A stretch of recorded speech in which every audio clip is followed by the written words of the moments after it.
সরাইল উপজেলার কেন্দ্রীয় শহীদ মিনারে শ্রদ্ধা নিবেদন করতে গিয়ে তোপের মুখে পড়লেন ব্রাহ্মণবাড়িয়া ২ আসনের সংসদ সদস্য ব্যারিস্টার রুমিন ফারহানা।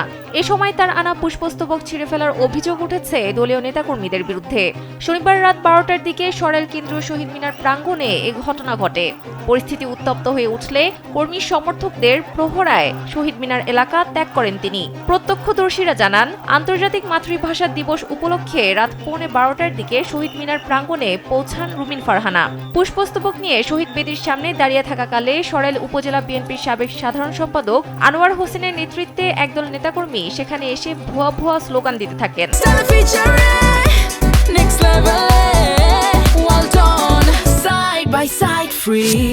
এতে দুই পক্ষের মধ্যে উত্তেজনা সৃষ্টি হয়। এক পর্যায়ে রুমিন ফারহানার আনা পুষ্পস্তবক ছিঁড়ে ফেলা হয়। পরে পুলিশ হস্তক্ষেপ করলে পরিস্থিতি নিয়ন্ত্রণে আনে। তবে পুষ্পস্তবক অর্পণ করতে না পেরে শহীদ মিনার এলাকা ত্যাগ করেন তিনি।